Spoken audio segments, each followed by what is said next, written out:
Have you ever asked yourself, why does nobody take me seriously? No matter how much you try, people talk over you, ignore you, forget you. You give respect to everyone, yet you are the last one to receive even a little. If this sounds like your life, then listen closely, because this story is about someone just like you. Someone who was invisible, someone who was tired of being unimportant, someone who changed everything, not by becoming someone else, but by becoming someone others couldn't ignore. His name was Liam Ward, 28, smart, hardworking, kind, yet completely invisible. At work, he was always the one doing the tasks nobody else wanted to do. He stayed late. He fixed mistakes. He saved projects. But the credit? It always went to someone louder, someone bolder, someone who spoke the right words at the right time. Liam spoke too, but nobody listened. He would give ideas during meetings, but before he even finished, someone would interrupt. Yeah, anyway, here's my plan. He would stand there, voice dying, confidence bleeding. Every night in his tiny apartment, he whispered to himself, "Why am I not enough?" One afternoon, a major client visited the office. The boss introduced everyone, except Liam. He stood in the corner, like a piece of furniture, like he didn't matter. After the meeting, he tried to join a conversation. Someone joked, "Bro, you're too quiet. We forgot you were here." Everyone laughed, except Liam. He smiled, but his heart cracked loudly. He walked home in the cold rain, ties soaked, hope drowning inside him. He sat on his bed, head against the wall, staring at nothing. His life was moving forward without him. Next morning, he stopped at a small thrift store, maybe to distract himself, maybe to feel something. Inside the dusty shelves, one book grabbed his attention, How to Win Friends and Influence People, Dale Carnegie. He picked it up slowly, like fate placing a message in his hands. On the first page, a sentence hit his soul. You can change every situation in life if you know what to say, how to say it, and when to say it. Liam closed the book for a moment. He whispered, "What if the problem isn't me? What if the problem is how I show myself?" His eyes sharpened. His heart awakened. He bought the book. A new chapter of his life had just begun. The first lesson Liam learned: don't criticize, condemn, or complain.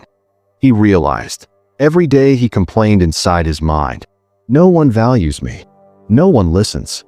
No one understands." But complaining never earned respect. So he made a rule: no complaining, no criticizing, no negative tone. People don't follow those who drag energy down. They follow those who lift it up. Day 2, he applied the next lesson: smile. So simple, yet so powerful. When he entered office, he smiled softly at the receptionist. "Good morning, Jan." She blinked, then smiled genuinely. He walked to the coffee machine. His teammate arrived. Liam smiled. "How's your morning going?" The teammate actually paused, surprised by kindness, and talked with him for the first time. It was small, but it felt like sunlight through darkness. Day 3, he applied the next principle. A person's name is the sweetest sound in any language. He memorized names, used them gently. "Hey Michael, I liked your presentation." "Hey Sarah, that idea yesterday was smart." People's faces lit up. Just hearing their name from someone who meant it. Attention felt good. Being noticed felt better. Day 4, he mastered a new skill: listen more, talk less. In meetings, instead of forcing his opinions, he asked, "That's interesting. How did you come to that idea?" People turned toward him, looked into his eyes, respected the one who truly listened. For the first time, Liam felt powerful without saying much. Day 5, he used another rule: make others feel important, and do it sincerely. He didn't flatter. He noticed real strengths. You handled the client perfectly. That design shows creativity. People smiled around him. They liked him. They started seeking him. They invited him to lunch. He wasn't invisible anymore. He was rising, quietly, gently, effectively. But growth always attracts envy. One person didn't like his rise. Ethan, a loud coworker who always stole the spotlight. He noticed people listening to Liam now, smiling at him, respecting him. Ethan's attention is a curse. A storm was coming, and Liam had no idea. that someone was already planning to destroy his progress before it even began. Ethan watched Liam from a distance. Jealous eyes, fake smile, dark intentions. He leaned toward another coworker and whispered. So the ghost finally learned how to talk. Laughter spread like poison. Not loud, not obvious, but enough to sting. Liam felt the mocking energy but stayed calm. He remembered another line from the book. The only way to win an argument is to avoid it. So he ignored Ethan's eyes and kept building himself quietly. But jealousy hates silence. Ethan wasn't done. One afternoon, during a major team meeting, the boss asked, "Who has suggestions for improving the client pitch?" Ethan smirked and said loudly, "Liam does. He's been dying to speak." Everyone turned toward Liam, spotlight suddenly burning his skin. He felt a familiar fear, the fear of being judged, the fear of embarrassing himself. Old Liam would have panicked. Old Liam would have said, "No, I don't." Old Liam would have melted into the chair. But not this Liam. Not anymore. He stood, slowly, calm voice. "Yes, actually I do." He shared his idea, clear, simple, useful. The room went silent, listening, thinking. The boss nodded slowly. "I like it. Let's do it." Ethan's smirk vanished. Respect shifted. Power shifted. For the first time, Liam's voice shaped the room. After the meeting, Sarah approached him. "That was impressive, Liam. You should speak more often." Liam smiled a small smile, because inside, a giant victory roared. That night, he opened the book again. Talk in terms of the other person's interest. He realized, people don't care about your achievements. They care about what you bring to their life. He decided that from tomorrow onward, he would focus on one goal: make others feel understood. Not with flattery, with genuine curiosity. The next morning, he joined a group at lunch. Instead of forcing to fit in, he said, "Tell me about your worst client experience." Everybody laughed. Stories started. People opened up. Everyone forgot he was the quiet guy. That day, they didn't just include him. They enjoyed him. But life wasn't finished testing him. Soon, a new opportunity arrived. A high-stakes client meeting with the company's biggest account. The boss said, "Ethan will lead. Liam, you help with data." Ethan smiled like a winner. Liam nodded without jealousy, because he remembered, let others feel that the idea is theirs. He supported Ethan, gave him the strongest points, helped him prepare calmly. But Ethan wanted all the spotlight and none of the teamwork. He ignored Liam's advice. He twisted facts. He made the pitch flashy but weak. The meeting crashed. The client wasn't impressed. The deal almost slipped away. Everyone panicked. Everyone blamed. Everyone talked over each other. Except Liam. He gently stood up and said, "If I may clarify." With quiet confidence, he reorganized everything. Simple language, clear data, client-focused benefits. The client listened, smiled, and said, "Great. We'll proceed with your company." The deal was saved. Because of Liam. The room applauded. Boss shook his hand. Outstanding save. Ethan looked shaken, as if watching his spotlight fade forever. That evening, Liam walked home under streetlights, thinking about life. He wasn't louder. He wasn't richer. He wasn't cooler. He was simply someone who made others feel important. And that made him powerful. He whispered into the night, "I'm finally becoming someone worth knowing." But the universe had much bigger plans. Because the very next week, the boss announced something that would change Liam's life forever.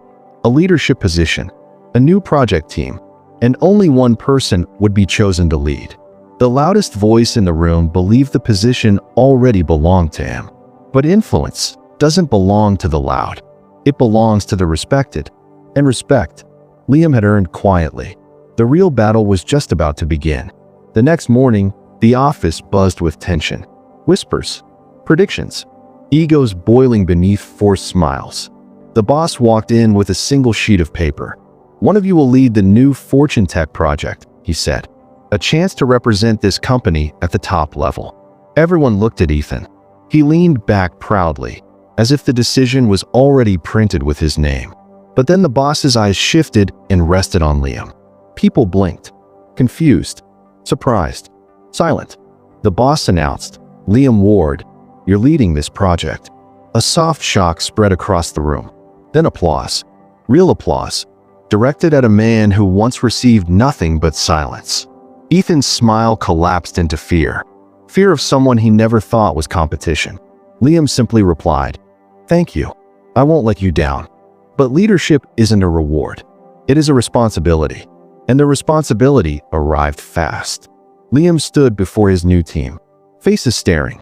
Some hopeful, some doubtful, some jealous. He remembered a powerful rule. Give appreciation and praise for every small improvement. So instead of giving orders, he said, "We'll win this together. I trust each one of you, and I will make sure each one of you shines." A calm confidence filled the room. People sat straighter.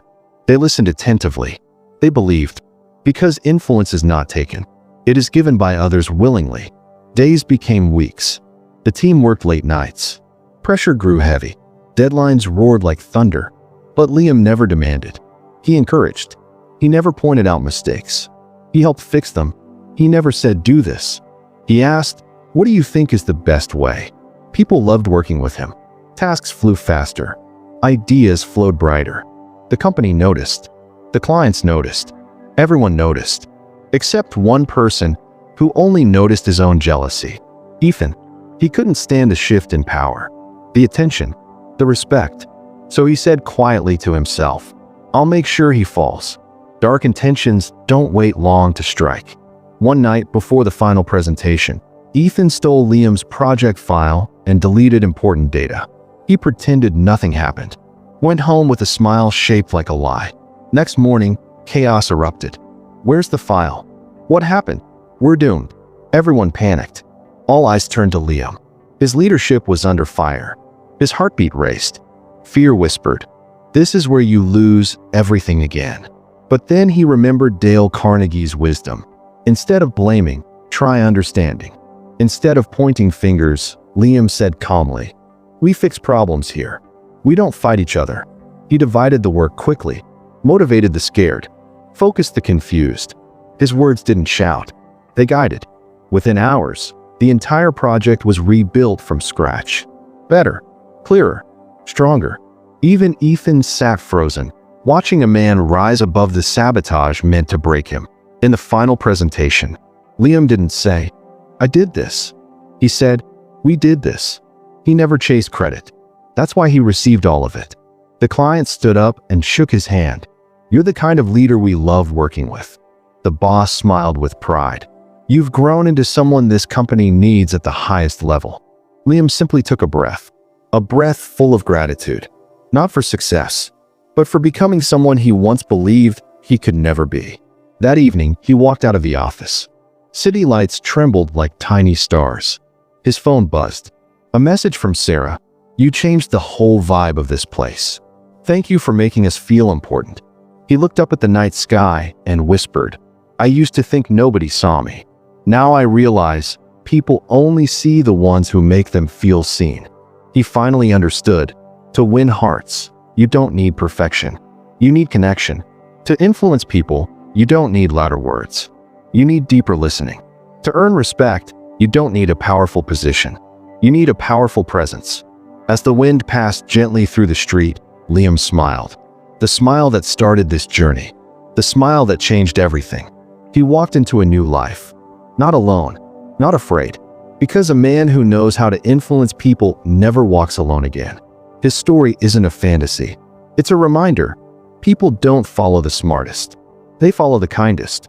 Every friend, every leader, every success starts with one skill. Caring about others as much as you care about yourself. If you want to be noticed, start noticing others. If you want to be valued, start valuing others.